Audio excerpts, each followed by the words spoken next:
Hello and welcome to the Claret and Blue podcast. I'm your host, Dan Rolinson, joined by John Townley for this one. This podcast is sponsored by NordVPN, and all the information you need to get the best discount code available is in the podcast description below. Now, John, we normally have a bit of chit-chat before we start, but we're a little bit up against the clock today, so we'll do the small talk on air. How are you, mate? Everything okay? Nice morning? Yeah. All good, thank you. Are you okay? I'm well, yes. It's a nice sunny day. Got a coffee. Happy here to be talking about Aston Villa, as always. Loads and loads of questions to get through. So we normally have a little bit of a chat about the most recent game and our thoughts and feelings, and that will come up in the questions. So I'm going to dive straight into it. The first one is not a question, but something I saw on social media from AVFC Stato, and it was Villa's league trajectory over the course of the season. Villa have not dropped out of the top 5 since game week 7. Which is something we don't really ever consider and talk about. That's very, very impressive. I kind of tweeted in jest that obviously the first input of this graph is 20th place on match day 1 when we lose 5-1 to Newcastle. And I tweeted 20th to 4th. Unai Emery does it again. What a genius. But that rise from 20th to 5th by game week 7, we've not dropped out of the top 5 since. I mean, pretty much from game week 13, we've not dropped out of the top 4, really. Only 3 occasions that we've dropped down to 5th. And that was only 3 individual game weeks, and it's back up to 4th again. But to have that impressive consistency is something that should be applauded and should be celebrated. That there really should be a dip in that graph when Kamara gets injured, or Pau Torres is out for 3 or 4 games, or Ezri Konsa gets his injury. Like, to see ups and downs in there would be normal and expected given what we've gone through. So to be 5th since game week 7 and now up into 4th pretty consistently from game week 24, 25, that's special. Yeah, now you just hope that we'll be rewarded with 4th position at the end of May. It doesn't feel like we've ever dropped out of the top 4. We've always, say definitely 5, maybe once, or, it's the very start of the season. But when have we been behind like Man United or Newcastle, Chelsea? We haven't, for more than a few days. So yeah, I'm not surprised by that graph at all. We do always say Villa are probably the 4th best team, or they are the 4th best team, because we've been there the longest. Didn't know that for absolute certain, but it felt like when have we been behind Tottenham? Very often, very rarely. So it's full testament to the job Emery's done, and as you say, the stuff that he's been dealing with. That with 3 games of the season remaining, I think Man United might have 4, but they can't catch us, and it's the first time we'll finish above them in the Premier League era, isn't it? So, remarkable season so far. It's just that because we've been here for so long, it's difficult to kind of really celebrate what we've done yet, because we know that around the corner is something that will be something remarkable. So, at the end of the season, if we were to finish 5th, it would be gutting and disappointing. But then in the kind of the weeks to follow, I think we'd still think, well, you know what, that was probably the best season we've had for donkey's years, and we're climbing the ladder. We're now in the Europa League, and we've got the best manager to win that competition anyway. Whatever it is, it's positive. It's just that we've put the party on hold as such, because we know that we've got 2 things to chase. Hopefully by Thursday night we can have kind of 1 foot in the final as such, although that's kind of a dangerous game to play anyway. But I think if we can get 2 goal lead, then we'll be okay. We can then go after the top 4 with 3 games remaining. Brighton's a huge game as well, as we'll touch on. But it's very exciting. Yeah, it is. We'll talk about the permutations in a second. I'm going to start with the questions then from KT3 Villain, who says, our worst performances have come against teams in our immediate vicinity. Newcastle, Man United, Chelsea twice in the league and the Cup, Tottenham. Why do we think we put in such different performances against the big boys versus the best of the rest? The Newcastle and United ones, those are the 2, or the 4 games, shall I say, that were really difficult. But again, I've answered this in a different way previously, of saying each one has its own bit of context, though, because the Newcastle game was, the first game of the season, Tyrone Mings playing at St James's. That was always going to be a terribly difficult game anyway. And that was their fully fit team. They had Tonali, they had Barnes, they had everyone else. And the United game, we were turning up at half time. We should see that out. And that, in its own way, was just a strange one. Liverpool have struggled at Old Trafford this season. They played 2 games, didn't win. Had a similar game to us when we lost 3-2 and they lost in the FA Cup. United coming back, and they have to kind of use the energy of Old Trafford. So that was that game. And the Newcastle and Man United matches after the New Year, we had a dip in after the New Year, didn't we? I don't know exactly what that was, but we kind of plateaued a little bit. And because we were so far ahead of them, I think that maybe played its part into it. We probably thought that, yes, it would have put a huge distance between ourselves and United at the time, but we probably thought, well, we'll be okay. United aren't particularly good at home. We'll be able to beat them. And it didn't work out like that. And the Newcastle game, again, we conceded from 2 corners. If you're going to concede 2 corners in any Premier League game, then you're well up against it, aren't you?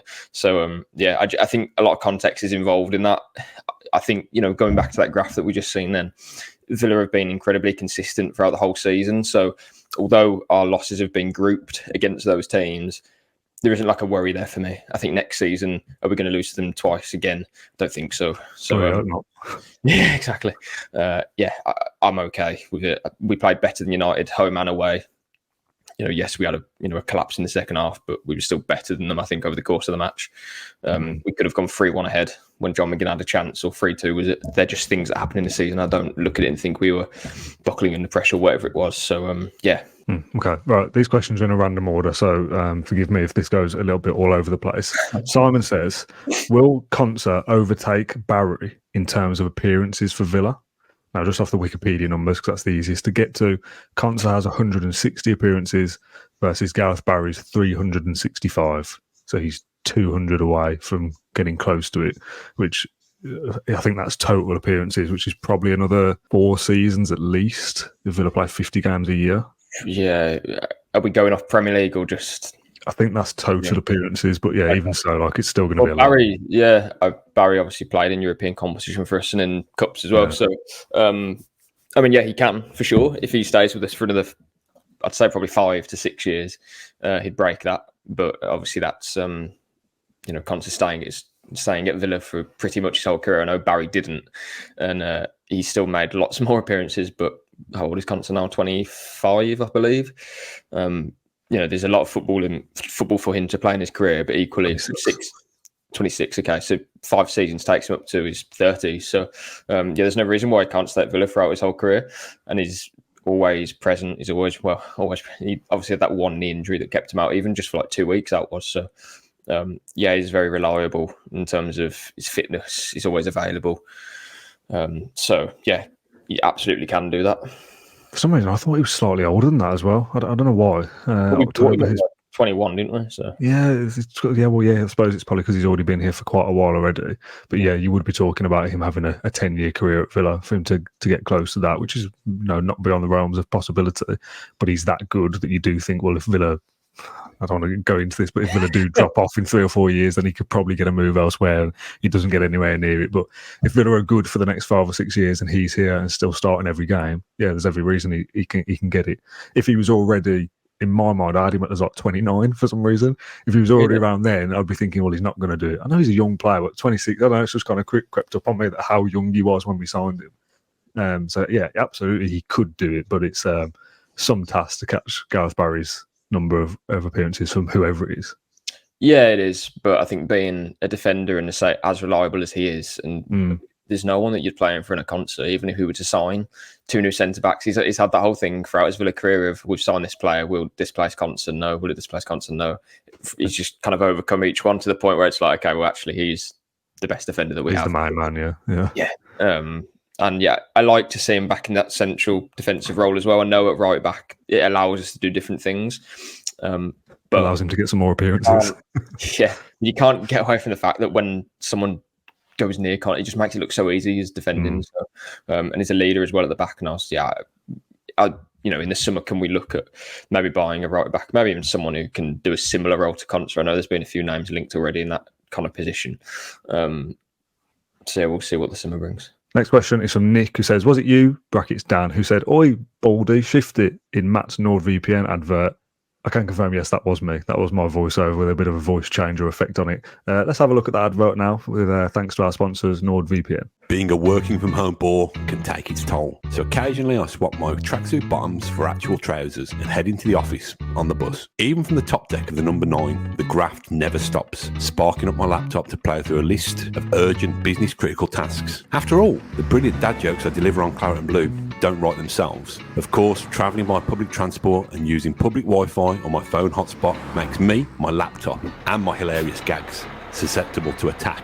Not anymore, thanks to NordVPN. Now I can craft my side-splittingly funny funnies without fear of lurking comedians hacking into my computer to steal my material and passing it off as their own on Live at the Apollo. To get the best discount of your NordVPN plan, go to nordvpn.com/claret and blue. Our link will also give you 4 extra months for free on the 2-year plan. There's no risk with Nord's 30-day money-back guarantee. The link you need is in the podcast description below. NordVPN is like me having my own little cyberbuzz bouncer. Oi, Baldy. Shift. Although it still doesn't stop the big kids kicking me out of my own seat. Big thanks to NordVPN for sponsoring the podcast till the end of the season and hopefully beyond. You can get the best discount code available in the link down below. It's permutations time. This is where we this is where we talk about Spurs. I should get a little overlay for that, shouldn't I? Permutations. I don't want to go into this too much because, as we said, it's very difficult to predict every game, and we're not going to do that now. We're just going to look at the bigger picture for the rest of the season. It's 3 games left for us, 5 games for Spurs. Gary says, do you think one more win will secure Champions League football? I really believe Spurs will only win 2 of their remaining 5 fixtures and maybe 2 draws. So that would put them on 68. Villa are on 67 now. So one more win in Gary's world would be enough. I don't want to look. I know that you're about to tell us various different things that can happen in the remaining season. You sent me about 10 minutes worth of voice notes yesterday doing similar. So I'll allow you that space in a second. For me, I'm just focused on this week, and it relies on Spurs losing, obviously, but let's just pretend for a minute. So big night Thursday with Villa playing Olympiacos. Spurs head to Chelsea. If Chelsea play as they did against us, Chelsea got a great chance there. So if Spurs lose on Thursday, we beat Brighton on Sunday, and then Liverpool beat Spurs on Sunday afternoon as well. That would guarantee top 4. Less than a week, we could be talking here this time next week about having secured Champions League football. To do that, Spurs have to lose 2. We have to beat Brighton. All those things may not happen, but that's like the immediate permutations that I'm kind of focused on. If Chelsea were to lose, if Spurs were to win Thursday, all that goes out the window till next week at least. But if they do lose, I'll then be going, Brighton's massive now. If we win, like Liverpool, really going in for it. Yeah. Tell me the bigger picture. It's the first thing I told my brother when I woke up. So I didn't even say, you're right. Dived in. I said, I've done the maths. Here's the picture. Firstly, what I would say is I think Spurs are capable of putting together a run where they get more than 70, because even though they lost to Arsenal and I know they're open at the back, they still miss loads of chances. They're the worst team for us to be kind of competing with, because they're constantly attacking and they're constantly making opportunities, and Romero should have scored. They had other chances. Son should have scored before half time. So what I would say firstly is, and I think a lot of Villa fans will kind of want to know this bit, but my main fear is the final day. So for it not to go down to the final day, if Villa win one more game, they puts them on 70, right? Mm-hmm. So that one of the next 2, if they beat either Brighton or Liverpool, they're on 70. For Villa to only need a point on the final day to get Champions League, Tottenham will have to get to 67. Sorry. So that's, what are they? 2 wins and a draw from 4 games against Chelsea, Liverpool, Burnley and City.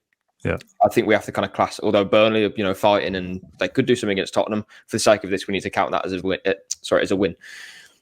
So that means that Tottenham would have to beat one of Chelsea, Liverpool, or City, and then draw another. So 1 win, 1 draw, 1 defeat in those 3 games. That puts them up to 67. Yeah, and that feels doable. Yeah, doable, but still they need to do it right. And Villa, say if they win a game, they'll be on 70. So Villa would only need a point to win Champions League against Palace, which, for me sounds brilliant. What I don't want to do is go down to the last day and we need to win, and then we're looking at Spurs thinking, well, if Spurs score more goals than us, that stuff, because then it feels out of our hands a little bit, and there's a lot of pressure there. I don't think we've been playing with much pressure throughout the season. I know that sounds mad, but I still feel like we're the team who we're just doing our business. We're just going and going. We're not really bothered about what Spurs are doing because we're 7 points ahead or we're 8 points ahead. It doesn't feel like they're that close. But if they were to beat Chelsea, if they were to get something at Liverpool, then it is tight. Then it gets to the point of like, okay, we need City to win. We have to pray that they don't beat Liverpool, that sort of stuff. My main permutation is if Villa get 4 points, I know I've just said about the final day, but if they just get 4 points, that puts them on 71. Tottenham can only better that if they win 4 of their 5 games, which I think they could do, but that's very difficult. That's basically beating everyone but City or beating everyone but Liverpool away. That would be difficult for them, I think. But I say that, I do think if they were to win quite a few games and we get 4 points, so 1 win, the goal difference is going to be really tight as well, because the goal difference is -6 or -7 potentially. Don't want to fall into the trap of they're on the beach and they haven't won in this long, so Villa should go there and win. On the beach, yeah. But we should win that game. Yeah, if we give our best performance, we'll win. That's as simple as it needs to be. And again, we're not playing with like immediate pressure, because we're thinking, well, with this amount of points ahead, if we win this, we go to 70 with 2 games left. Like, what an opportunity! Whereas on the final day, if we have to win, because Tottenham will beat Sheffield United, that's a different ball game then. And I back us to do it, but we haven't really had that game yet this season where kind of like a season defining. I know the Lille game felt like that, and we just about got over the line in the end. But I've said for a while, we just need to amass as many points as we can before we build pressure on ourselves, and we have that opportunity against Brighton. If we can win that, we're in a really good position then. And just hope that Tottenham don't beat either Liverpool or Chelsea. I mean, ideally lose both, as you say, Dan, but I can't see that. I think they could possibly take 4 points, if I'm being honest. If we beat Brighton, we've gone a long way to doing most of the job ourselves. And like I think you said a couple of weeks ago, if we don't do it from this position, to a certain extent, you have to say fair play to Spurs for getting so many points from such a difficult run of form. If they do win 4 out of 5, there's very little we can do about that unless we win 3 out of 3, which well, if they win, possible, but yeah, if they win 4 out of 5, then we just need to win 2, which again, sounds okay for me. I think we can beat Palace, we can beat Liverpool if we have to.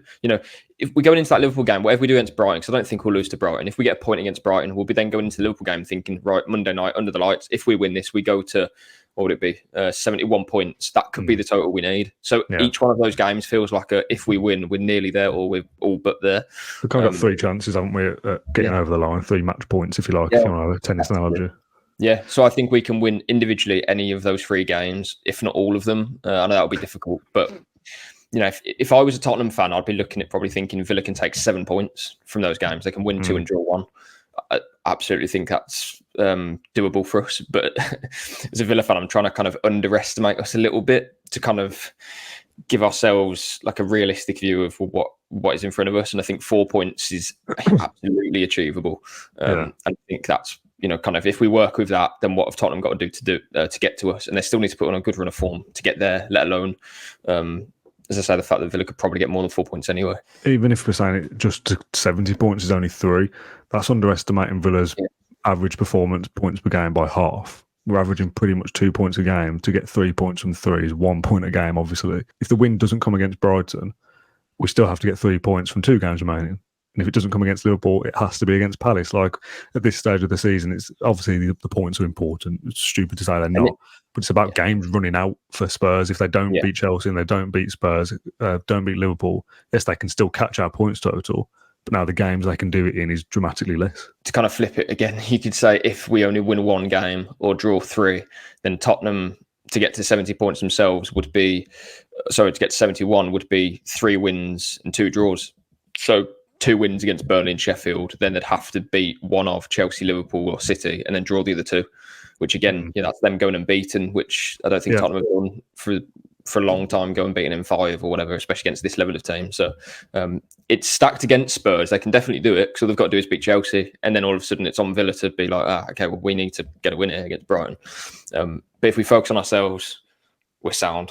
David says, and a lot of people asked this actually after Sheffield United's relegation was confirmed this weekend, do we have to buy Archer back, and what does the future hold from him if we do? And we've spoken about this before, haven't we? It's a obligation, I think it was, as part of the deal, that all the contracts and everything are already arranged, that if Sheffield United go down, there's a clause where Villa activate a X amount price to get him back. So Sheffield United, so Cameron Archer will be a Villa player again at the end of the season. What happens to him long term, whether he sticks around and gets into the squad and provides some depth for us, whether he goes out on loan or there's another deal to be done for a permanent sale next summer. How do you assess that situation quickly? Would have guessed he gets sold. That would be Villa's task, to sell players that they don't need in the summer to raise funds. A loan doesn't do much for us at this stage, does it? No, nothing. I mean, the only thing a loan would do is if you loaned him to a championship team and he proves himself again, even though he already has, and then someone else buys him. But football, how do I say it? People who work in football clubs on transfers, recruitment, sorry, they'll be well aware of what Archer can do at different levels and with what players as well. I always said that a move to Leicester would probably work for him. They would probably buy him even in the Championship. So, yeah, I don't know. There'll be interest from a number of clubs and a number of teams looking at him and thinking, what can he do at that level? Is the price right? Because, again, he's probably not going to be starting for any Premier League team. But there's certainly a talent there and someone that could be nurtured. And I think in a team like Leicester, who's got quality around him, more quality than Sheffield United anyway, he's got a chance of making a success of himself then as a Premier League player in a Premier League squad. So, it's a shame that it didn't quite work for him at Sheffield United. And it's kind of disappointing. It's disappointing for Villa, really, because they had a good deal there and it's not going to materialise exactly how they wanted it to. And his value has obviously gone down now, but hopefully they can negotiate something with the club. Okay, next question. Brent says, do you think trying to get to the 20-goal target has affected Ollie Watkins' normal game in the last 2 matches? Or do you think the Chelsea game was just an off night? I said that second half against Bournemouth was probably the best I've seen Ollie Watkins play. So I can't, no way is he out of form or I wouldn't read into any of that. He'll score another few goals just before the end of the season, I have no doubt. Whether that's enough for the Golden Boot, I think we said in the previous podcast with Dan, it's going to be difficult for him to do because there's a lot of players going for it. Isak, Palmer scores penalties, and obviously Haaland scored again against Forest. So, difficult for Watkins to get the Golden Boot now, I'd have thought. But still, he's got individual targets to go for, I suppose. You say 20 goals for a Villa player in the Premier League. And if he gets another 3, for example, that's going to be very difficult for anyone to beat, even himself, next season. So no doubts about Watkins. He'll be fine.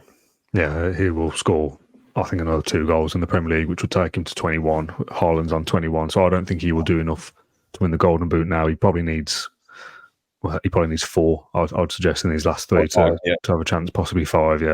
Yeah. Isak scores a hat-trick against somebody and he wins it. Like it is that close. But getting 20 goals for Villa would be a nice thing for us.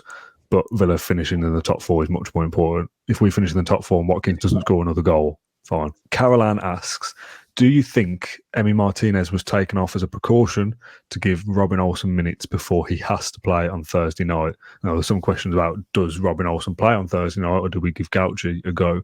I think it will be Olsen. To throw Gauchi in that magnitude of game, I think would be a mistake, given that we haven't seen anything from him. Martinez was a hamstring issue. I think as of Monday morning, we still don't quite know the severity of it. If it's a strain, it could be 2 or 3 weeks and end of season stuff for him. If it's just a bit of tightness, it could be back for Brighton, but playing through a bit of pain, maybe. I'd like to think that he was just feeling it and he didn't actually pull anything or just say strain anything. He was obviously getting some treatment during the game, and I don't know. I reckon it was probably tight before the game, if I'm being totally honest. I think on Olsen and Gauchi, Olsen will play for sure, but I think you need to look to the Premier League games. Really, that it's a real blow if he's out for Brighton and onwards. The way Villa play, it's I saw a video the other day about how Guardiola basically uses the goalkeeper, and it's not like a secret or anything, but it gives you that extra player on the pitch. When Martinez is standing with his studs on the ball for however long he does, the longest in the Premier League, it allows Villa to find teammates, find patterns, find holes in the opposition's structure, I suppose. So it's going to be a big miss if he is out for 1 Premier League game, let alone the 3. Of course, we'll get behind Olsen. He gets a lot of kind of stick because he isn't Martinez, which is, difficult. And naturally, because the way we play is so orientated around Martinez, building from the back, there's always going to be kind of jitters when Olsen does it and can't do it to the level. So, it is a worry, but we'll see what Emery says on Wednesday. I pray that he just says, he's all right, he's training. And I'll be like, oh, thank God. But we'll see. I don't know. I'd have thought he'd missed training for the whole week, to be honest, even if it is just tightness, because why would you take a risk? I don't think Martinez needs to be training full on. He can maybe train on the Saturday, hopefully anyway, before Brighton, if he's able to. Again, we don't know whether it comes out before Wednesday, as I say, when Emery talks, I'm not sure. But the other one as well, Tielemans, that's a massive blow for Villa too. That's a big one, yeah. 2 midfielders plus Tim. But I've said in the preview, it needs to be playing further forward for me, and it allows us to take control of games when Tielemans is playing. Tielemans is going to be a big blow. I don't think he'll play again. I don't know anything. If I had to guess, I don't think he'll be available for for the rest of the season. Martinez, hopefully, is back for Brighton. And even if he only misses one game, that's bad enough. Fingers crossed on him more so, I suppose. James says, as a few have asked, is there any update on when the new badge or shirt or anything else will be announced? Assuming it won't be until the end of the season, but given how notoriously late we are with shirt releases, it'd be good to know. I would assume, because we spoke about the badge, didn't we? First week of January, that it was expected that it's going to be like imminently now. Yeah. I would imagine it possibly got to a stage where it was like, okay, let's not have any off-pitch distractions. Let's have full focus on the pitch, and we can sideline all these announcements and whatnot till later. And talk of the Adidas deal for ages, that it's well known that will be the case, but Villa haven't actually confirmed anything yet, probably due to existing contracts with Castor that they cannot say anything yet. So it's going to be the end of the season for all this kind of stuff. To announce the new badge now, when we've got a massive game in both Europe and the Premier League coming up, it's like, why have any kind of distractions? Possibly. Hex said the other day that he's gearing up for the new generation, I think it was, of our brand. I presume the summer. So this at the end of the season is, a few weeks away. So I'd be surprised if it was before then, considering everything's just happened over the last. If you've got this close to not announcing it this side of the season, why do it now? Why not just wait till May the 20th or May the 30th? Yeah, and on the kind of Villa always releasing late kit stuff, we've got a new guy at the helm now, and if he wants to release those kits before closer to the start of the season, as we usually do, then we will do that, because I never really knew why that was the case anyway. Yeah, if it suits financially or because of revenue or because of the brand, then that will change. So yeah, I don't know what's going to happen this summer in terms of when they're being released, but we do know they've got big plans for merchandise. The club shop's going to expand. Obviously the Adidas deal helps, put us on that kind of pedestal now of top merchandise, top branding. So yeah, it is really exciting to see how we're going to look next season. I know a lot has been said about the crest. I guess that's up to the individual fans. What do they think about it? But I think, in terms of the kit should be good. So I'm looking forward to that.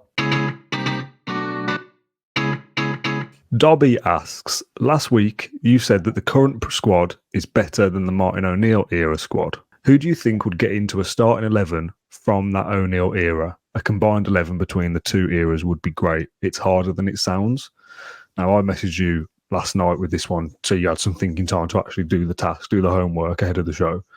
We've both built a team each. We're not going to go position by position. You just rattle me through your 11 and I'll do the same. Martinez in goal. And mine's a little bit wild, but, got to have fun. Martinez in goal. Right back is a right back who didn't play right back at Villa, but James Milner. Ezri Konsa, Pau Torres, and I went with Luca Dean. I was very close to going with like an Alex Moreno of last season, but I've gone with Luca Dean. Douglas Luiz and Gareth Barry. I was about to say Lewis Barry. Luiz and Louis Barry. Louis Barry, of course, that's why. Douglas Luiz and Gareth Barry. I've gone with Leon Bailey and Ashley Young on the wings. I've got John McGinn basically playing in that kind of supporting act, kind of linking the midfield to attack, and obviously Ollie Watkins up front. Maybe that's skewed by like recency bias, but I don't know. For me, football's moved on.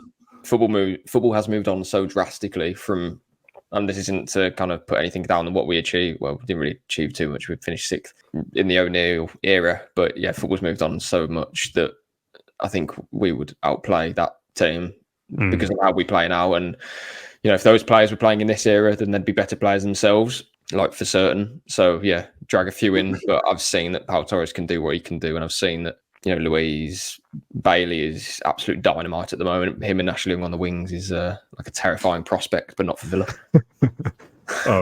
Yeah, it's a nice team. My 11, similar personnel, but slightly different makeup in terms of the squad. I've also got Martinez in goal. I've got Konsa at right back and Dean at left back, which probably tells you the state of the fullbacks of the O'Neill era. I don't think there was anyone. Never really, not since I was born. We rarely had like quality. Last few years we have, but in that period. In that time when we were good, like we didn't really have standouts there. Luke Young was a decent player. Stephen Warnock was okay. Yeah.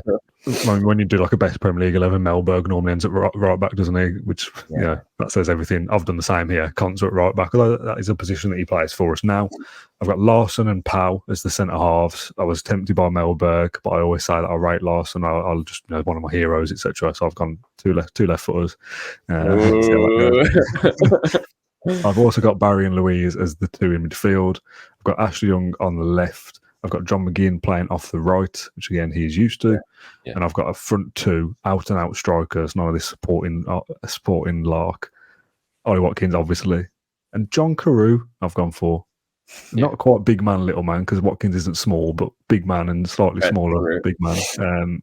I feel that's chaos. I would say that I'd like to see your team, and I do, but I think I'd just like to see John Carew playing, just John Carew, like, you know, whether he's playing with Watkins or not, just bring him back. Yeah, I've kind of put like a subs bench together, which is basically honourable mentions. Friedel would be the goalkeeper. Bailey is in there. Kamara got very close to me for getting in as well. But obviously, we've not seen a lot of him this season. Melberg, as I mentioned, Milner is in there as well. I've got Gabby, but I've got prime Gabby, the one that can pop up with a goal against the Blues, rapid pace, etc. And I've stuck Petrov in there as well for an extra midfield. Yeah, I was going to say Stan. Next question then, from John Joe, who says, if John McGinn goes on to captain us to finish in the top four and win the Europa Conference League, how highly do you think his legacy at Villa ranks compared to the others in the Premier League era? Considering he's one of the only surviving players from the Championship, and he's now gone on to be one of the best in this team, which is a point worth noting in similar mould to Tyrone Mings if he was available. To be part of a Championship side and then to be part of a Champions League qualifying side is some step up. I'm not going to think about it like too much, but I'd have thought, number one, he's won a trophy. He's lived the V Sports era. He's almost always available. A fantastic ambassador for the football club.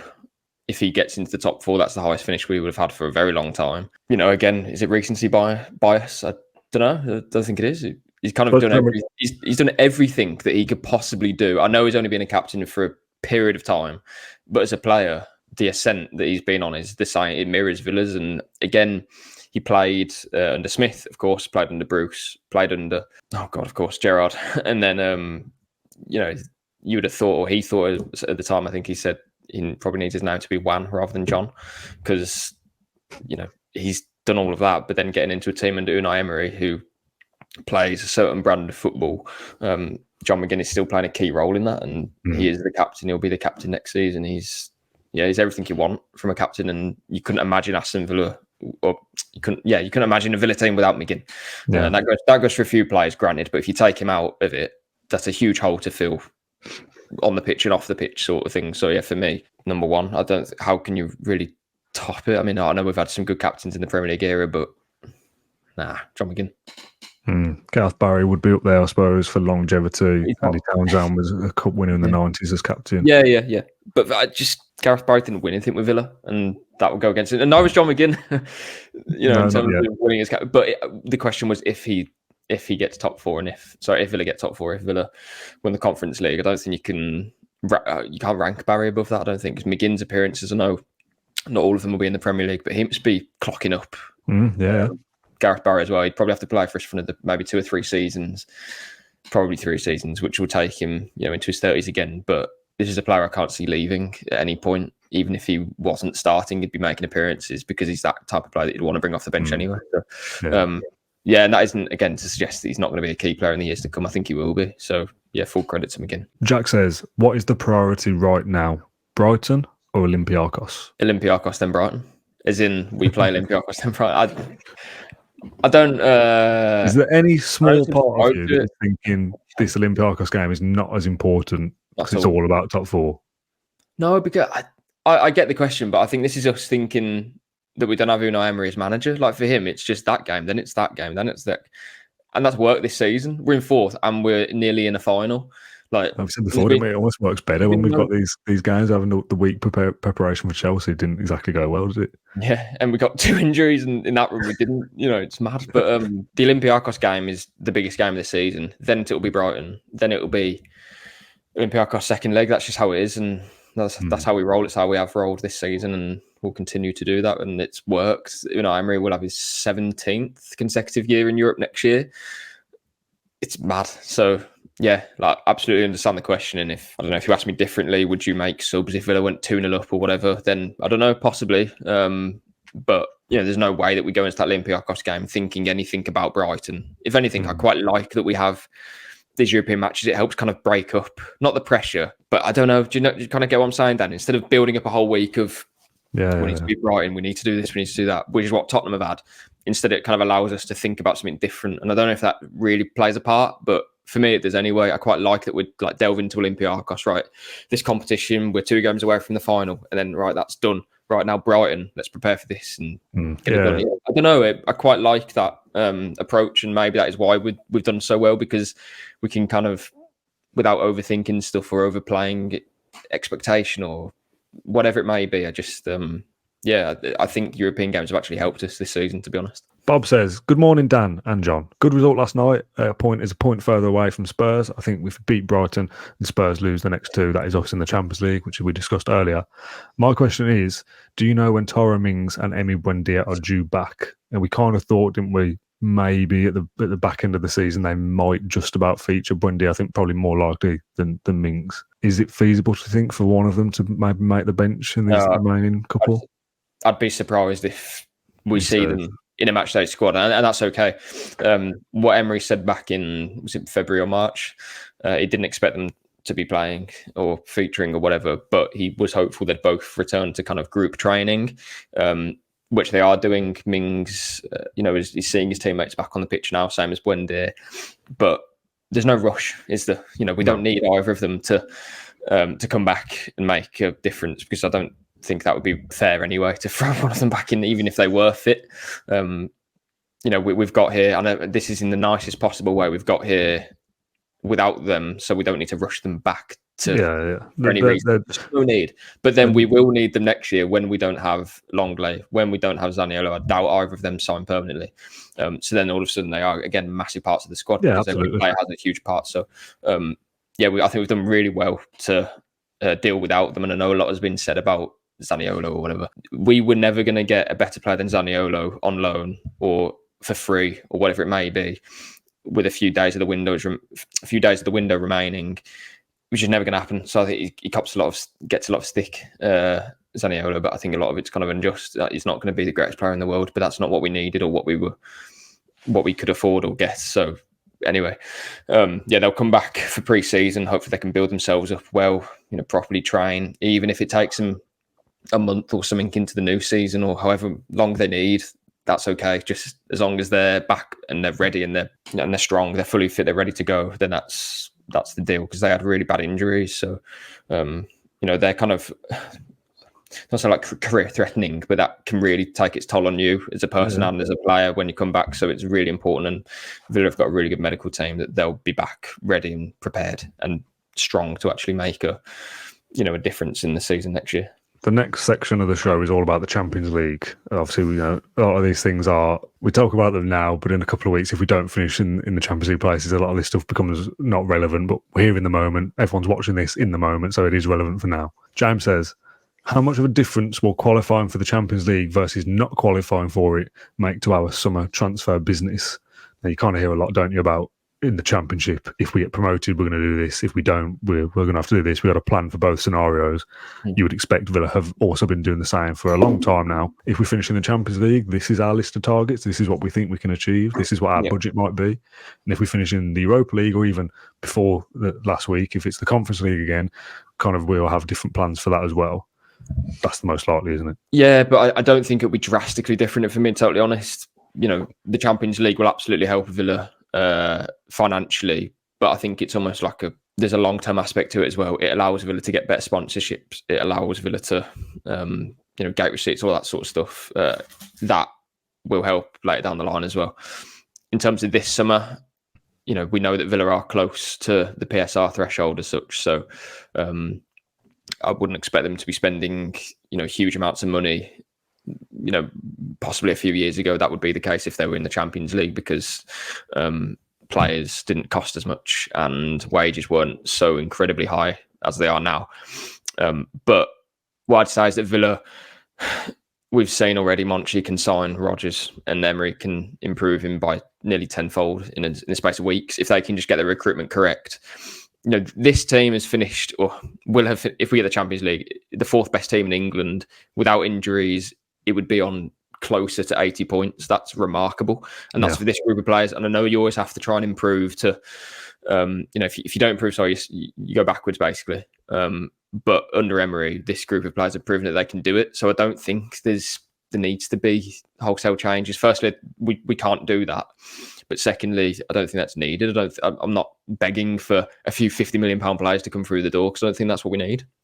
We need players who are going to beef out the squad and allow some players to take a breather, or allow them to come out of the fire as such. I.e. Konsa has played all the games this season. He'll be absolutely knackered come the end of it.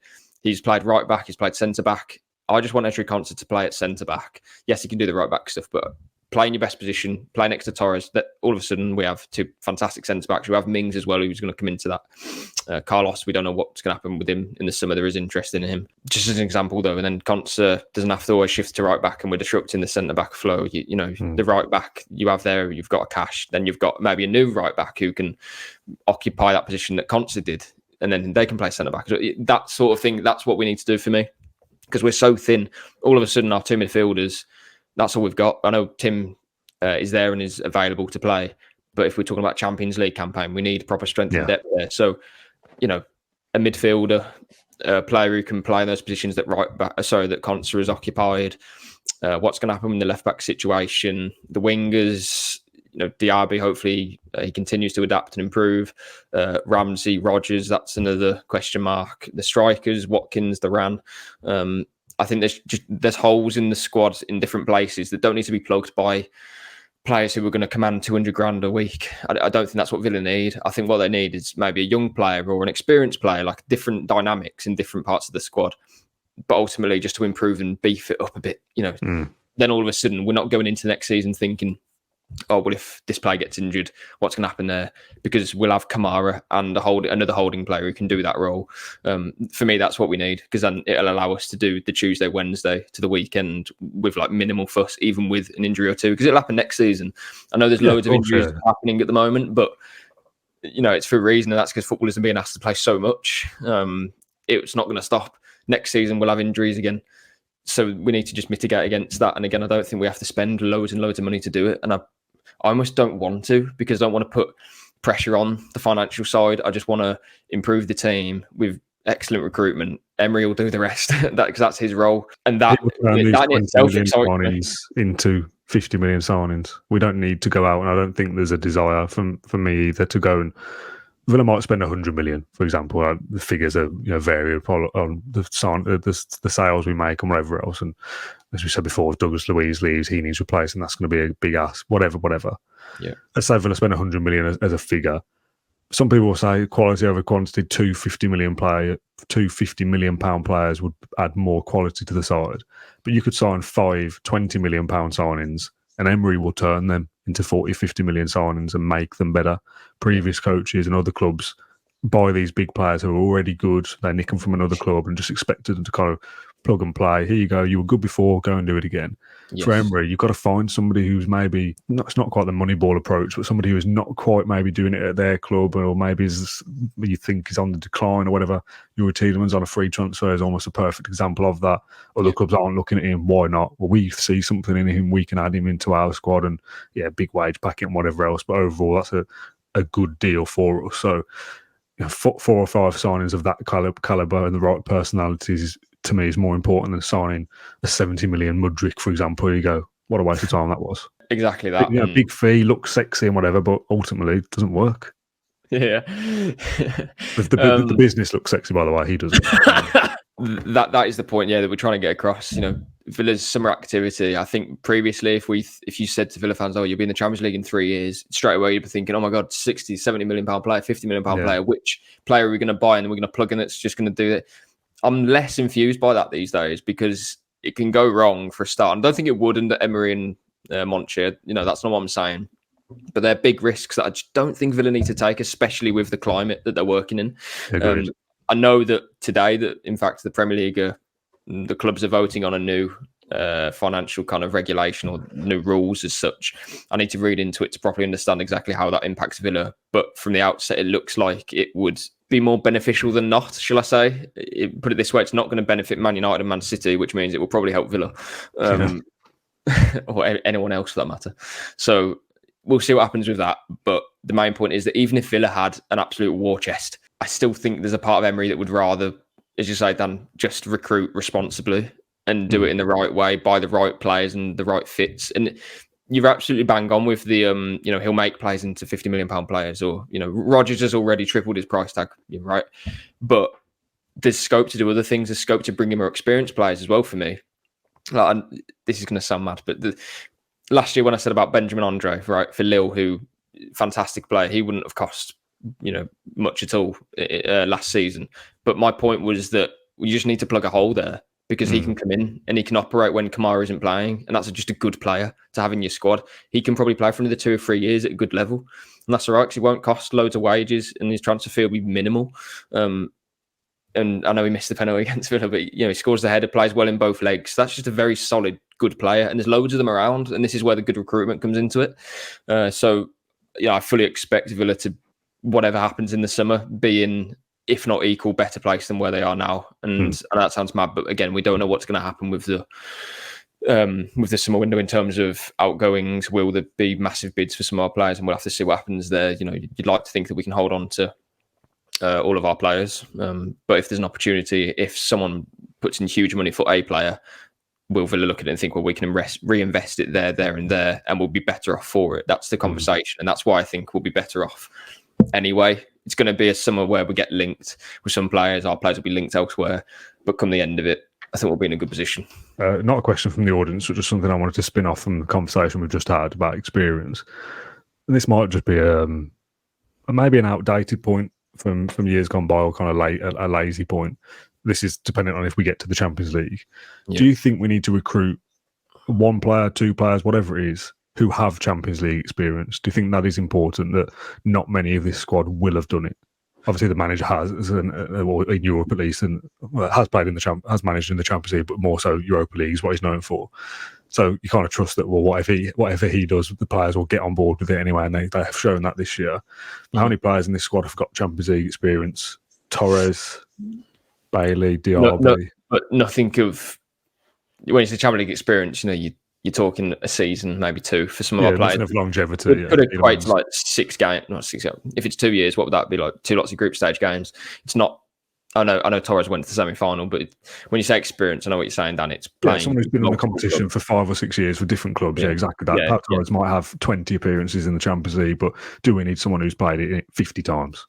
Yeah, and we have players who've played in big moments and in big games, and I think the Conference League helps them because of that. Because we've had the Lille experience. Hopefully, the Olympiacos experience will be smooth in the final too.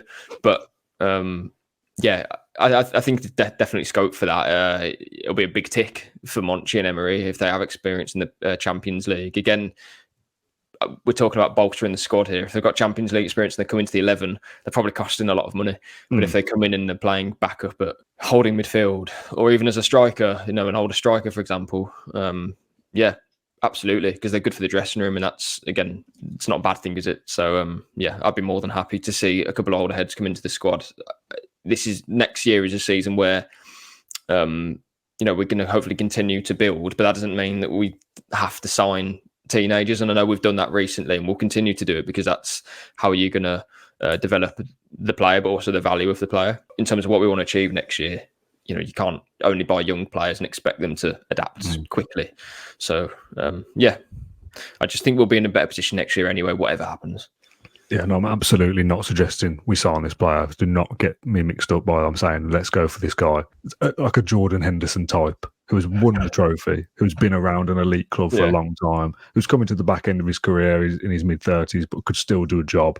Like I say, I don't think Henderson is that player now, but somebody who is that kind of age. They've been in the Champions League for a long time. They've been a captain at a club. He's got a lot of experience, whatever you think about him as a player and his morals and whatever else. But that kind of player you could see coming into Villa's, I don't know, centre midfield, or a striker option who's an older head or whatever, just someone who can go, right, well, I've been here before, I've played in these big games, and that might help us a little bit. Yeah, exactly. And I don't doubt there'll be a few Spanish players and a few players from the Spanish league. Yeah. There's quite a number of players who will end their career at 35 over there, or even continue to play. There's probably a couple of Villarreal lads that Emery's probably looking at and thinking, well, you could probably just do a job for us. I'm not saying that it's like as basic as he looks at his former club and think, yeah, you can come in. No, they have to fit and they have to be ready to. Yeah. It sounds mad, but live in England as well.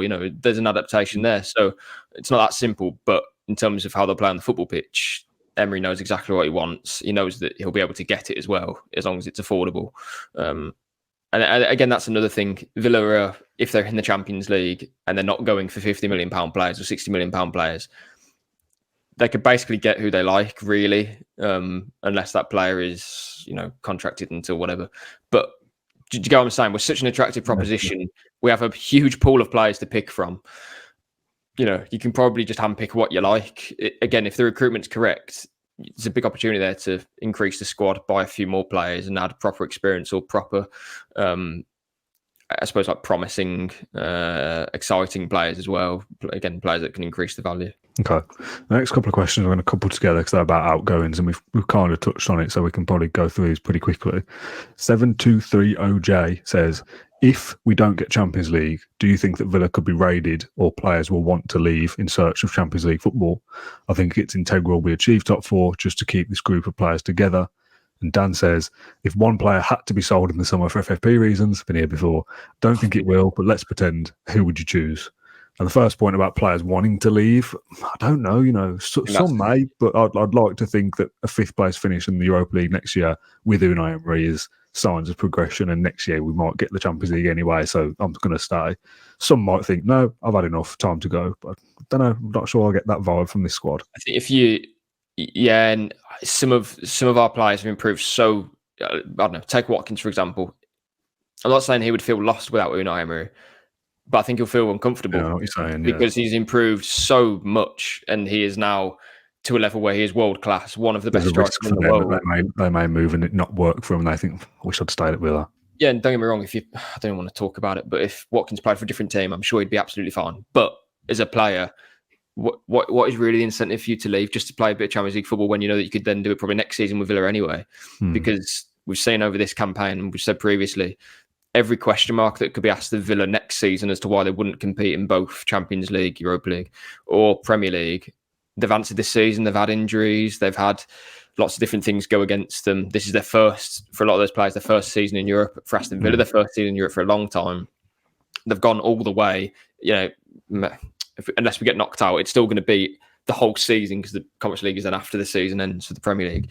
Yeah. Every question's been answered. So these players know that even at the end of the season, they probably think, you know what, we could probably have more points on the board if these things happened. I'm not saying they would have underachieved as such, because that's just mental to say, but you kind of understand what I'm saying. There's more to achieve with Villa, I think, is what their thinking would be, even if we were to finish out the top four. So yeah, there's like no issue for me. I don't think there's anyone in this squad that would look at their career and think this is kind of like last chance saloon either. If I don't get into the Champions League now, I'm never going to do it because I'm kind of running out of time, so I have to leave to go and do it. No, and there will be a few players there who kind of entering that period, I think. But Villa Villa hold the cards in this situation still. Although PSR they're still going to manage where if a big bid comes in, there'll be a certain number. Even for some players, there might not be a number, but there might be numbers for others. And it will be a case of, well, if you meet this, we can then buy these three players to improve us by this much. And these are Unai Emery signings. Unai Emery signings so far have all worked. And we've only had a few of them, I suppose you could say. And people probably look at the RB and say, well, this didn't work this season that much. But we've seen flashes, and we know, again, it's a big adaptation for the RB. More so than a Torres. I would say Rodgers, but even Rodgers, he's played. He hasn't played in the Premier League, but he's been around the Man City squad. He's played under Pep Guardiola. He has played in English football. He's played against some of the opponents that he's played in the Premier League this season already. So he's done extremely well. But for Diaby, some players just take a little bit longer. We've seen it with Bailey. We've already seen flashes from him. So my roundabout point is that Villa will decide what they want to do, and no one will really influence that. And I think the players are so committed and so aware of what they can achieve at Villa that, again, even if someone was to go, we'll be okay next year anyway. Like, this isn't a situation where we're punching above our weight and it's like, how have we got here with this group of players or this manager, or the owners haven't spent too much. We're like a juggernaut at the moment. The only thing that would stop us is if we had to sell a few players, but I don't think that's the case. I don't think that would be a situation where Villa have to offload more than one, because that all of a sudden would be hampering your progress. If we had to do it just to stay compliant or to build or rebuild, shall I say, then that's okay. Because, as I say, under Emery and Monchi, we'll be all right. It's the recruitment there to bring in another few players because of that would probably put us in a better position. Yeah, I'm not going to pick the one player. I think we've definitely had this conversation before anyway, but I think the way that Unai Emery and his coaching staff have kind of taught us as fans as well to adapt to his style of play, to trust in the players, to carry out certain plans, to play out from the back and be calm and all that kind of stuff, that we as Villa fans now feel a lot more educated about what is going on than we did 18 months ago. I think our mentality has to change in regards to recruitment as well. The players will go. Players that you love, players that you've got on the back of your shirt, players that you watch week in, week out, go, he's brilliant. They will leave at some point, but we've got to kind of hope and trust that what we've seen so far will be that if Douglas Luiz does go to Arsenal for 100 million this year, that's 100 million for Unai Emery to invest back in this side. And if those 2 or 3 signings that they makes us better than we were with Douglas Luiz, which is likely going to finish 4th, that's a great position to be in, and something that we just have to go, this is football now. Tottenham, for example, they sell Harry Kane, their everything, their Jack Grealish is such for £100 million, and they're better. Maybe they would be better even if Harry Kane was there, but you get my point. It's really not the end of the world. The Grealish thing, I think, scarred us for different reasons. We were new to the Premier League. We were like, oh, this is unknown. That sort of thing. But yeah, we'll be okay next year, whatever happens. And this isn't, by the way, saying that we have to do this or we have to do that. It's just if we were to have to sell one player, then there'll be a reason behind it, and that reason, I think, will make up we'll make up the negative into a positive as such. Because 100%. I just think that with that amount of money, we'd be able to improve anyway. Hopefully, we don't have to. But yeah, it's like although it sounds negative, we're kind of talking it as a positive. Yeah, but I think that's just life now. I think that's just the way we deal with this Unai Emery side. First up, we can do this one quick because we've definitely spoken about this before. Joel says, would you be happy seeing Blues get relegated? I would be happy to see them promoted so we can get the derby back. Imagine this season where Villa finished 4th and we've beaten Small Heath twice. Nah, not for me. I don't want them in the Premier League. Would I be happy if they got relegated? Yeah. I'll be honest, I've always said this, it can't peak. What does it add? What does it add to our Alan season Hutton, to play Blues twice? Alan Hutton goes from the halfway line and scores in front of the whole end, and then Jack Grealish gets assaulted and then scores the winner. You're not going to get better than that. You're just not. So, fine if we play Blues and derbies again, but I know that I'm not going to feel any better than what I did back then. I don't really care. Villa are going for the top 4, and Blues have been so... not trying to stoke it, but they've been so irrelevant for us for a long time. Even when we were in the Championship, they were nowhere. For the 1 year, they were relatively close to us. There was the whole kind of mind the gap stuff for a couple of weeks, and then it ended. But apart from that, in my lifetime anyway, there's been no... how do I say it? There's only been jeopardy on Villa in those games, if that makes sense. If Villa didn't win or they lost the match, then it would be kind of like crisis, and I've never experienced it before, like properly, unless I was a baby. So yeah, I don't know. I'm not. I mean, we've got to kind of be a bit careful, I suppose, because we work in it. But let's just say I don't care. Okay, let's move on. Talking of work, actually, Ollie says, I'm curious, what is a day in the life like for both of you guys in your respective jobs, and what's it like for the players? I don't really know anything about training schedules and other stuff. Players is an interesting one, isn't it? Obviously, they're in Bodymore doing gym work and tactics and meetings and stuff. That's about it, isn't it, really? Finish at 12 and that's it. Yeah, it's training in the morning and then lunch, and then afterwards they'll go home after doing some tactical bits or recovery sessions and stuff. Recovery sessions, yeah. Our days look pretty similar, don't they, John? Bit of training, work. Yeah. Go home at 12. I wish. Yeah. Do you want to? I mean, my working day is much less sexy than yours would be. I suppose we're talking about game days here, aren't we? More so than just day to day. We work from home. We turn on a computer, we type some words, we film some videos. That's kind of it, really. I actually had a couple of people recently asking me about like work experience and stuff, and it's like, well, there's not really much I can do, really, because it's not like we're out on the road and we're heading off to different places and doing this, that, and the other. A lot of the stuff we do is sat behind the computer. Journalism's changed that we rarely work in offices nowadays. This is, journalism or working in the media is like a 24, well, not literally 24/7, but news doesn't stop, right? So. We have shift patterns, but it tends to be you wake up and you don't, I don't know, in my case anyway, I'm not trying to be that guy, but firstly, this is the job that I love and I wouldn't do anything otherwise than this. So no, I wouldn't. I wouldn't change it. So it's like wake up, and my partner will shout at me for it, but kind of don't kind of close the laptop until, I don't know, like you go to bed sort of thing, because there's always something going on or something to prepare for the next day. But there's no day is kind of the same because different things happen. So I suppose on a match day, I don't know if it's like a 3 o'clock, get to the ground a few hours before the game, do the match, press conference after. Probably get home at like 7, and then you've got all the stuff to do for the morning, so you probably don't go to bed until the early hours of the morning. But it's all fun if Villa win, sort of thing. if Villa don't win, it's horrible because you've got to live it twice. There's no escape. You know what I mean? Of course you know what I mean, Dan. You work. Yeah, I know how this goes. Yeah, it's not fun when Villa have a disappointing result like that Man United game on Boxing Day. That was horrible because it puts me obviously in a bad mood when Villa don't win anyway, but there's no escape from it. I was a moody git for about 2 days afterwards, so I rarely even spoke to my family around Christmas because of this game, and it really got to me. Like that's how sad it is. But the work doesn't help because of course you've still got you've got to stay professional with it, but it's difficult when things don't go as you like, should we say? Yeah, if you've got to simplify it, the match and 10 tasks around it to do, press conference, previews, podcasts, post-match, whatever else, the result doesn't affect, you still have to do those 10 things around it. So this season has been great. We've largely been talking about Villa wins and being in for this top 4 race. Years gone by, if you're mid-table and you win a few and you lose a few, the wins are like, that's great to talk about it. Here we go, nice to talk about a win. But you know that it's probably going to be 2 or 3 weeks of talking about consecutive defeats because that's just where we are. It's up and down. Whereas now, defeats hurt so much more because you have to win every single week to stay where you are.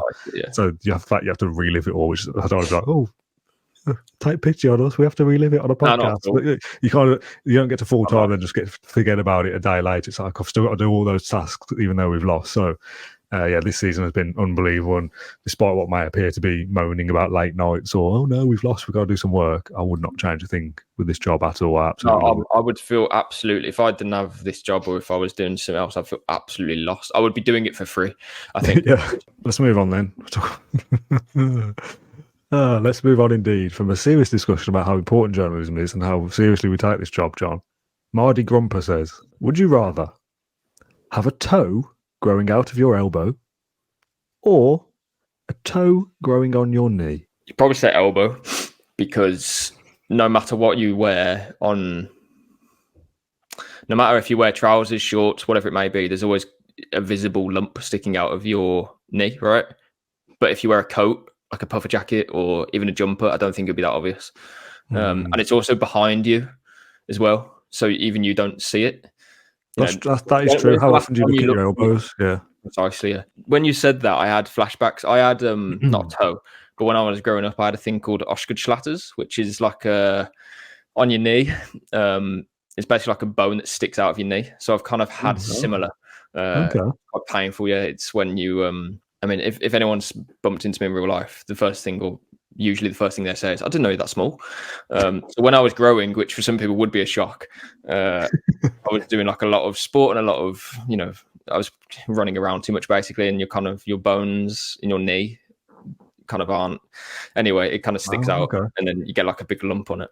I think Rashford had it, so if you want to look at that, it's like a lump that comes out your knee. So I had that for a few years. Was that the same as a toe might be? Was it visible through clothing? A toe would be more of a point, wouldn't it? Whereas it was more of like a lump, so it was less visible and less kind of there, but it did hurt. And I don't think the toe would hurt, so I would definitely say elbow. We've got a Villa one here, and I did ask you to do some thinking. Whether you actually did or not is we're about to find out. AVFC Faithful says, if the Aston Villa players were characters in a heist movie, who would be the mastermind, the smooth talker, the tech genius, the muscle, and the getaway driver? Now, I've had to think about this, and when I say I think, about 10 seconds. So the first one is the mastermind behind the heist. Mings. Oh, interesting, yeah. An intelligent man. Yeah, fair. I forgot about Tara Mings. I said John McGinn. Okay. Intelligent man, I presume. Yes, yeah, absolutely. Yeah. I thought longevity, like been here a lot, would have, trust in him as like he's been here a long time. I thought longevity, what? He's been in the squad a lot. Everyone respects him, and he's kind of top dog. He's a leader already, so he's the leader of the heist. I hope he doesn't. Yeah, I hope he doesn't lead them the wrong way then. You know, the mastermind, there's a lot of pressure. Yeah, I went with Mings. Mings is, I think Mings is a safe bet there. Yeah, okay, that's fine. Smooth talker. Ezri Konsa. Oh, nice. Why is that? What's the reasoning for that? Just a smooth guy, silky. I bet he's... Player. Yeah, he probably talks like he defends effortless, you know what I mean? It's no issues at all. I went for Ollie Watkins for this one because I kind of felt like smooth talker, got to be a bit of a charmer, charisma, back yourself, kind of talk yourself out of a situation. I could see Ollie Watkins doing that, confidence, yeah. What was the next one? Tech genius. What is this? Sorry. You're just saying things. I missed the whole point of it. You just... The tech genius, which is probably the guy who's going to disable alarms and stuff so you can sneak in. And, you know, that's what that means in that sense, a getaway driver. So tech genius, we don't know enough about the players to know who's into their, you know, gadgets and whatnot. So this one is a shot in the wind, shot in the dark. I'm going for Joe Gauci. Well, why? I don't know. He comes across as if he knows what he's doing with his iPads and stuff. And I'm also kind of going under, this isn't like a particularly positive thing for Joe Gauci, I suppose, but kind of like a mad scientist vibe. I kind of get that from him as well. Don't even know why. Like coding and stuff is probably something that I can see Joe Gauci doing. Okay. Yeah, don't know. Like intelligence, but also like a bit mad. And I think that is probably Joe Gauci. Don't know it. Just going off it. Yeah, interesting reasonings. I've gone for Pau Torres, and when I said I put 10 seconds of thought in, he was probably 1 second. Couldn't think of anyone for this one really. I just thought he's controls things at the back, so he could. I suppose under pressure, if he's bomb diffuser or something. Muscle. Couple of contenders for this, but only one obvious one for me. Yeah, that's obvious. Diego Carlos. Yeah, just look at him when he takes his top off. Unbelievable. Nothing needs to be more said about that one. Could have had Tyrone Mings, but you've picked him elsewhere. Getaway driver. For me, I think there's only one answer here as well. Martinez. Calm and composed in stressful situations, but also a bit mental that if he has to ride up a curb or spin a 180, he'd just do it. I wouldn't go with John Duran. I'd go with Leon Bailey. Okay. I feel like he probably likes his fast cars. I don't know. Just get the vibe that he's they'd be in a familiar situation. I'm not saying that he'd be speeding. You know what I mean? Comes across like he knows how to operate a fast car. They probably all do. Right. 2 left to go for this long podcast. Been recording a long time. Jay says, which 2 players would you pick to compete in a 3-legged race together? Are you aware of what the 3-legged race is? I could guess, but I don't know why. You never done a 3-legged race at sports day or anything? No. 2 of you next to each other, and say if we're stood next to each other, my right leg is attached to your left leg. So we've both got our external leg, and the one in the middle is joint 3-legged. Your right. Oh, okay. In the middle, and then your left. We have to kind of hop along together. So any standouts for you? They've got to be a similar height. I would say you and me. I'm not massively tall, but we're not the same height. So I think we'd be kind of dragging each other along a little bit. I reckon Mings and Konsa, because they know each other. That offside trap works easily. And they're also tall, which means that even if they're not, I mean, they are quite quick, but you basically just hop long distance. I was going to say Torres and Konsa for the same reason. They play together a lot, got a partnership, got an understanding of either. Same reason. Move around the pitch. Yeah, exactly. Easy, that one. And finally then, the last question of this massively long Q&A. Silly question from Nope, who says, what animal do you think would be the best at playing football? Like if anyone were to have a career, what would it be? And a bonus, where would they play positionally? I've got a very easy answer. None of them can play football. I know that's a bit serious. So I'm going straight for goalkeeper and elephant. Just to stand in the way of the goal. Yeah, because like you can joke about it, but what are you going to say? Turtle playing up front or cheetah on the wings is quick. I love that you take these so seriously. It's excellent. I mean, I thought the easy answer that you were going to say is some kind of monkey, some kind of chimp, gorilla. They can't play. I know that sounds literally human-like though. Like a silverback gorilla could be upright. A silverback gorilla. Yeah, I mean, you'd probably win tackle with one of them, would you? Also, would get sent off though. So again, I know it's literal, but an elephant would just stand there and have the best chance of blocking the ball. Yeah, I think once again, I've come up with the correct answer. Let us know in the comments down below which animal you think will be the best footballer. That's always our little kind of... Where would you play the gorilla? As if he'd stick to his position. I had a bit of thinking time then to see if there was any like jungle-related puns to a position, but I can't think of anything. So, defender. just a bit of a bruiser, right back maybe, up and down. Side trap. He'd get lost. I'd just put him in midfield. Handball all the time anyway when you're a gorilla. Just keep picking it up. Yeah, handball. Yeah, this is my point. Multiple handballs sent off, done. If you put an elephant in goal, you could at least play your game. You just couldn't play out from the back. I wonder if there's an argument that you could suggest a player that would be so ineffective that you wouldn't notice them and they wouldn't impact the game, and you just kind of play as 10. Do you know what I mean? Like you put like a flea at left back. You go, well, no one can see him. He's not going to do anything. Not going to touch the ball. Hold on, a flea. Is a flea an animal? Like a tiny insect, yeah, like a little, I don't know, little cockroach. Ladybird. Yeah, like they're not going to do anything. No one's going to know. You just play, like, kind of play with 10 men. Maybe that's the realistic answer, because you could score past an elephant. It's not going to fill the goal. You just walk up to it, slot it bottom corner. It's not going to move, is it? If you put an elephant, it wouldn't fill the entire goal. There'd be a gap, and you just walk up, you'd roll in. No, you wouldn't. You say walk up. You got to beat the defense. If you went from long range, you'd still struggle, because if an elephant is sitting down in his goal, you got to realise an elephant is massive. A goal is big. It's no bigger than the size of this room. An elephant would, you know what I mean, fill the room. He'd probably fill the goal. I think it'd be sound. If anything, you're not going to concede. So I think it's fine. Oh, I think I could score past an elephant. Not if he's sitting down and blocking the goal. No way. I don't think it would fill the entire goal. It would. An elephant.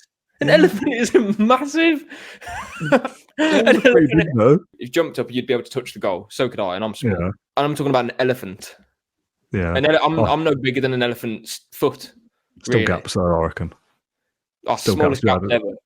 The average goal size is 24 feet by 8 feet. You got to be a big elephant to fill the entire frame that you can't even get. Oh, you know what? It's a good thing that elephants are big, then, isn't it? An elephant fills the goal, surely. If he's lying down or sitting down, basically, if you say to an elephant, sleep in the goal. Nah, it's gaps. Definitely a gap. 100% there's a gap. 100%. Elephants are also quite intelligent and use their trunk. Would you rather have an elephant in goal or a flea at left back? Well, I think there's an argument to be had that you pick an animal that does not interfere with play and you just crack on 10v11. I think that's a genuine thing. An elephant in goal would be better than probably every goalkeeper in the world, because it's no, I'm not having this. I need to If he fills the goal, yeah, of course, because it's the smallest gap possible. They'd keep aiming for that gap. All you've got to do is shuffle them on to the other side. Do you know what I mean? I need to get, not for now, because we're massively running over and this is getting away from us, the average size of an elephant and put it into the average size of a goal. I reckon if you've got the goals like this big, right, I'm using my fingers here for those that are watching,